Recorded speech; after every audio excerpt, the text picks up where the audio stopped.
Dude was involved. Yeah, Keefy D. They always say Keefy D name on everything.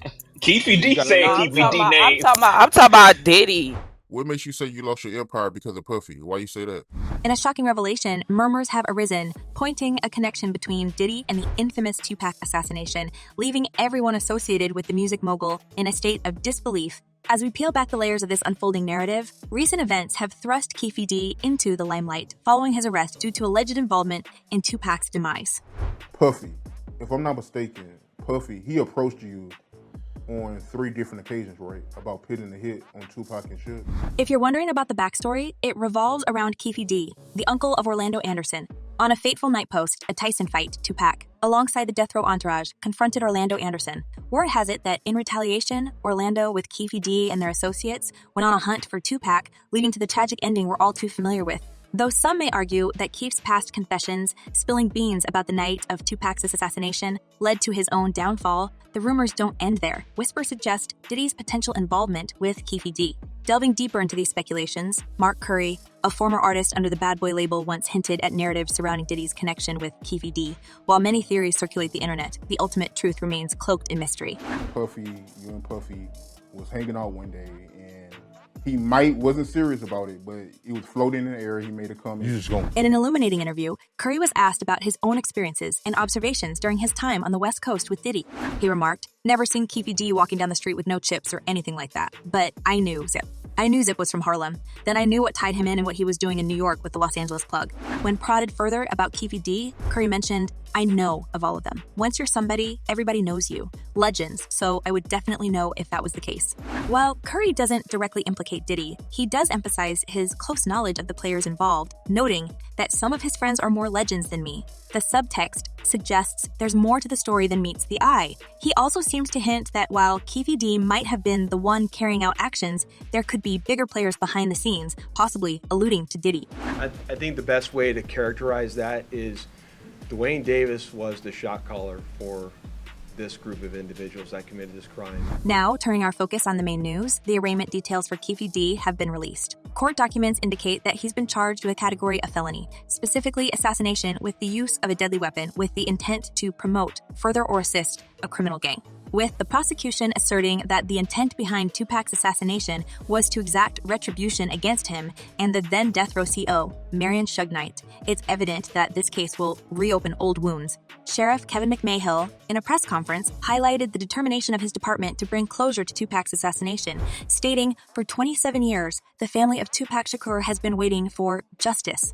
Emphasizing the importance of the case, he added, "It was not the case back then, and it is not the case today." Marking the first ever arrest in Tupac's assassination investigation, this development gives hope to many who've been waiting for answers for nearly 3 decades. Yet, this arrest doesn't come without its tangled web of events and affiliations. Hours before Tupac's shooting, a scuffle broke out between his entourage and Orlando Anderson at the Mi'kmaq Grand. Keefy D, in a 2018 interview, made staggering claims that he was in the car from which the fatal shots were fired, suggesting that his nephew, Orlando Anderson, was one of the 2 individuals in the backseat, presumably where the bullets originated. Yeah. So Orlando shot across Dre?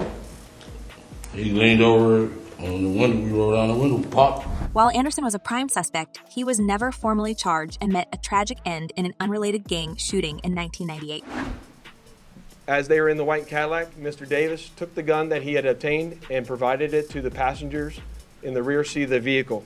The arrest of Keefy D brought to light details, which were, until now, mere whispers in the alleyways of celebrity gossip. Back in July, Keefy's home was meticulously searched, and items like computers, a cell phone, a hard drive, and several 40 caliber bullets were confiscated. Strikingly, it was Keefy D's own words in multiple interviews from years past that put him in the crosshairs of the investigation. He incriminated himself, discussing events that transpired on that fateful night. There is sufficient evidence to justify the filing of this criminal indictment. Before the current sensational turn of events, rumors had always linked Diddy to Tupac's assassination, albeit in hushed tones. These murmurs found their roots in past events and statements. For instance, Keefe D's assertion from an interview with The Art of Dialogue that his relationship with the Bad Boy Records mogul was the reason he got tied to Tupac's tragic 1996 demise. He candidly stated, "If I wouldn't have ever met him, I wouldn't have ever been involved in this case." His connection with Diddy started innocently, way back in '91 during an Usher video shoot, but spiraled into a controversial association over the years. Diving deeper, we uncover more layers to this convoluted tale. Keefe D, recalling the days of the Death Row Records empire, called out Puffy for causing its downfall. He reminisced about the time they met during the shooting of Usher's Can You Get Wid and painted a picture of a respectful Diddy who reimbursed him after an accident with his car. Yet, despite the honorable act, Keefe D feels it was this meeting that eventually drew him into the whirlpool of rumors surrounding Tupac's demise. Furthermore, Keefe D voiced a sentiment felt by many. Diddy the only one still balling. He made our stuff go down, man. He won't even look out or nothing, because he pitted us against each other, which was kinda smart. We're Crips, and Suge was Bloods. This strategic move by Diddy, as Keefe D perceives, was a significant factor in the fall of several empires, leaving Diddy standing tall. Fast forward to today, and the intrigue continues. While the 1996 assassination case of Tupac remains officially unsolved, the recent search at Keefe D's home and the discovery of .40 caliber bullets has reinvigorated the investigation. Authorities are now analyzing these bullets to check if they match those from the crime scene.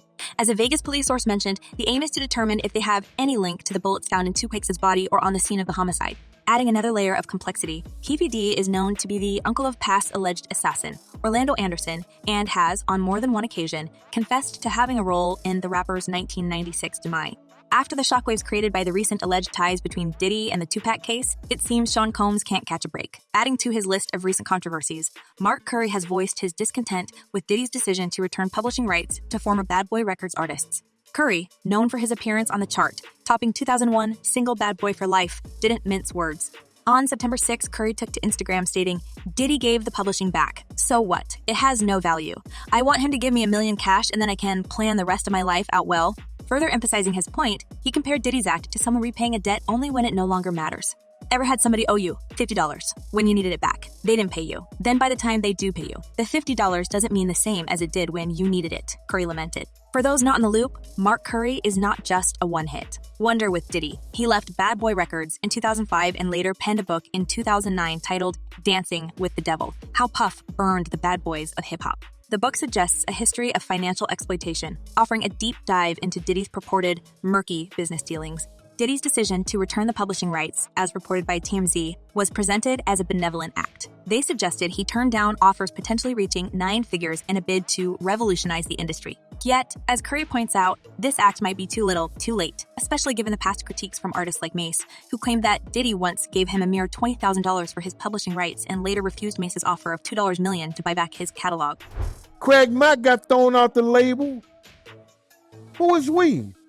Black Rob didn't get a chance to spend none of his money. Though Diddy's recent activities, including donating $2 million to black initiatives and returning publishing rights, may be seen by some as charitable, others view it as mere damage control or attempts to stay relevant. And made millions off of it.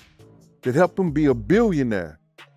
And then he gonna give them back with nothing in the tank. One can't help but recall the 2020 incident when Mace publicly reprimanded Diddy, stating, "Your past business practices knowingly has continued purposely starved your artist and been extremely unfair to the very same artist that helped you obtain that iconic award on the iconic Bad Boy label." The verdict: while many artists like Faith Evans, The Lox, and the estate of the notorious B.I.G. may benefit from Diddy's recent choices, there's an undercurrent of skepticism.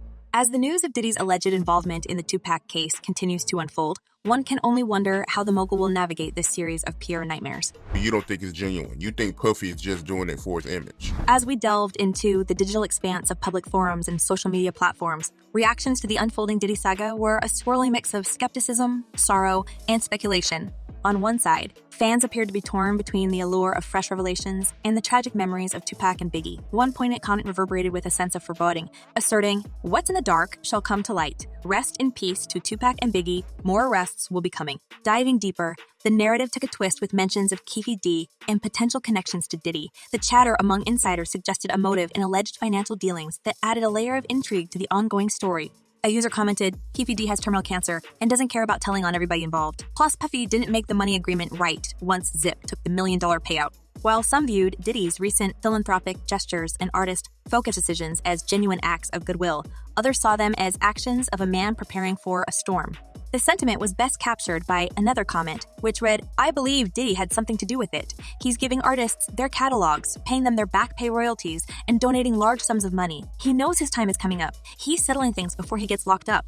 Amidst this myriad of perspectives, the collective voice of the public stands divided, and the story continues to unravel, revealing more layers than ever imagined.